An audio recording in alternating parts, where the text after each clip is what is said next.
Why do you like to be alive? There's an old man I sometimes visit who can talk your ear off for hours on end. You'll sit down with him, and he'll start to unload his stories, one after the other, of his old friends, his years in the radio industry, and his misadventures chasing women.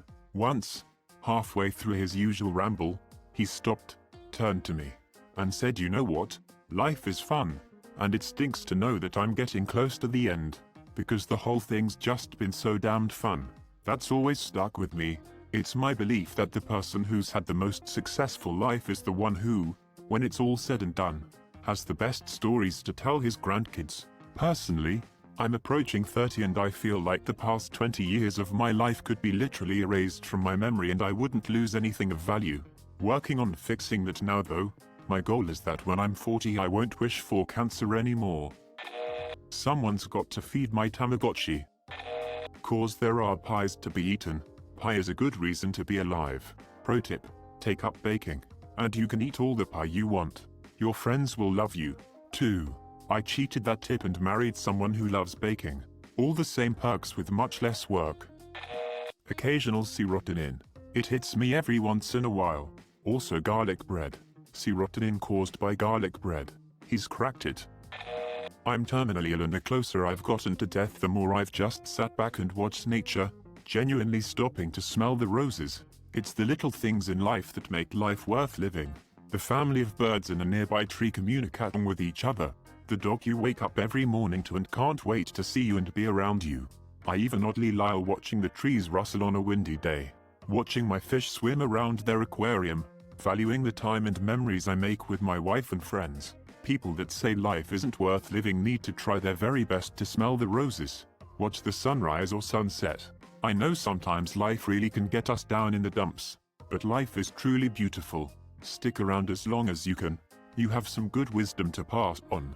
They say, people who are closing to death have their entire life flash before their eyes. They can very well judge what was good and what was bad. They are certainly a good source of wisdom. It's pretty amazing listening to them. I myself fear death to a point it freaks me out. And it's surprising how people say they will miss things like trees, soil, animals and family. Just the same things we take for granted. We must realize and learn from what they've got to say and act on it. My prayers are with OC. In late 1999, Terence McKenna described his thoughts concerning his impending death to interviewer Eric Davis. "I always thought death would come on the freeway in a few horrifying moments, so you'd have no time to sort it out. Having months and months to look at it and think about it and talk to people and hear what they have to say, it's a kind of blessing. It's certainly an opportunity to grow up and get a grip and sort it all out. Just being told by an unsmiling guy in a white coat that you're going to be dead in 4 months definitely turns on the lights. It makes life rich and poignant. When it first happened, and I got these diagnoses, I could see the light of eternity, a la William Blake, shining through every leaf. I mean, a bug walking across the ground moved me to tears.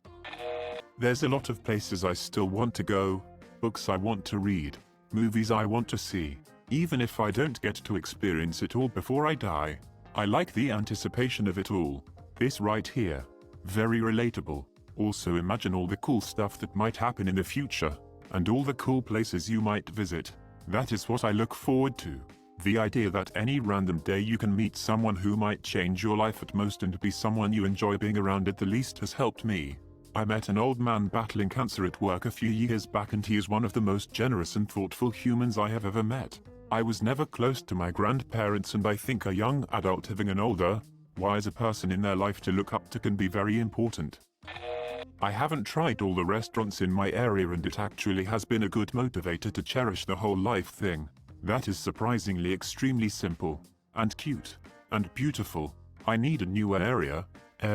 Happiness in tiny things is absolutely the key to being truly happy. Walking to work or uni or whatever and looking at how cool certain buildings, clouds, clothing etc. looks and just appreciating the beauty of the world is a prime example. Same here, kinda. One of my casual side quests I'm on in this current outside playthrough is to find the perfect cheeseburger. It's like my personal little guideline to test any new restaurant I try. Because if they can do a good cheeseburger then they usually have their it together. So far, the best cheeseburger I've ever had was from a little restaurant in MKE that I went to once on a trip. They got everything right. I have a friend that's going through some tough times, so I like to check up on him every day and encourage him. You're a good friend. He's not a good friend. He's a great friend. It's not necessarily that I like to be alive now, but the nature of life as a constant ebb and flow of thrills and disappointments implies a coming wave of joy sooner or later. I hope it does for you. My dogs, I can't imagine leaving them behind. Watching sunrises with a hot cup of tea, singing my favorite songs in a place with good acoustics, using really soft yarn-to-knit something nice for someone, calling a friend and hearing the joy in their voice when they realize it's me, snow days, making s'mores at a bonfire. It's all the little things. I hope you can find all the little things you love in life. There's so many. Please be safe, friend. Every time I accomplish something, or finish an assignment, I just feel so freaking proud of myself. I feel so lucky to be alive and in the place in the world I have. I saw you're an indie game developer. Good luck with any projects you may be working on. It's a tough business. Pretty sure no one will find this comment, but hey, today was a good day for me. I just got my first electric piano and I'm eager to learn this instrument. Now that is a reason to be alive. Music. I wanna master this thing before I go. Be sure to share with us when you do. It seems better than being dead. Not better than dead, but once alive, dying becomes scary. There's something I still need to do. The list keeps growing, so it's kind of an ongoing thing. Spite. I'm more of a Fanta guy myself. Fantastic. Dying is exactly what my stupid freaking brain wants. Well, my brain can go frick itself, because I'm gonna keep living as long as humanly possible. In fact, I'm so committed to fricking my brain over, I'm going to do everything in my power to stay alive. I'm gonna sleep early, eat healthy, go to the gym and cultivate healthy relationships. Frick you, brain. I'm going through some it right now. I needed this comment. Thank you. Freaking hell, that made me happier than reading the positive comments. Man, all the good in this world. Joking around and laughing with your friends until you can't breathe anymore. A random dog running up to you to sniff your butt. Getting your first kiss. The smells from bakeries when you head out in the morning. Staring at the moon late at night knowing there's someone out there doing the same. Hugging your parents after not seeing them for a while. Cuddling with you so after you did the beep beep scadidly do. A stranger's baby smiling at you when you're waiting for a bus. The taste of the watermelon on a hot summer day and laying on the couch under a blanket watching the flames in the fireplace on a cold winter evening.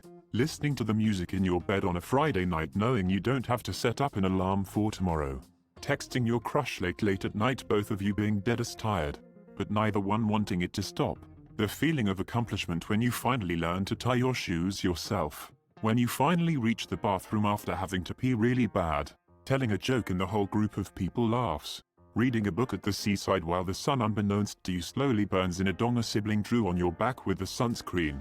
Finally beating a game you've been playing for weeks. Making a meme yourself and thousands of strangers on Reddit like it too. When you inconsistently water your cactus, but the cactus is just fine with it and it blooms to thank you and you didn't even know cactuses can bloom. When you're really tired after a workout and your muscles are sore the next day, but hey, you know you did something good for yourself. Starving yourself, because you know grandma is going to cook your favorite meal and you have to eat it all. Sometimes you gotta stop and appreciate the little things. Excellent post, mate. Donuts and dogs. Triple D. Donuts. Dogs. Dongs. Donuts. Dogs. Ditties. Donuts. Dogs. Datas. Diners. Drive-ins. And Ives. Being dead kinda boring, not gonna lie. The simplicity in his post is almost poetic. To enjoy and experience things that make me truly happy while I still can. There's always opportunity to enjoy life, even if it doesn't seem like it, and I'm glad I learned that rather than giving up. Right now it's really hard for me, but I'm really trying to find happiness in small things, like the early morning tea and Parasite winning Best Picture. So yeah, keep feeding that stupid brain some mini candies to distract it, dude. Happiness in small things is absolutely the secret to true happiness. I bought a really nice water bottle a while back. Insulated. Easy open lid. I was no joke riding that high for about 6 weeks. It's a freaking great bottle. I eat a lot of pasta. Every time I do, it easily tops all other highlights of that day. I keep hoping something worth living for will happen to me. Maybe it's up to you to make it happen. If you keep waiting for something to change, chances are slim it will. You can start small. Everyone's first steps are small in a way. I don't even know how to be honest. I fought for it and got it back. Stood on a bridge in December, but family and therapy got me back on track. There are still a lot of lost emotions and confusion within me, but my therapist and me are working on it. That is it, right there. Being tough enough, or desperate enough, to work with whatever therapy can throw at you. Doing that can make you invincible, in a strange, counterintuitive way.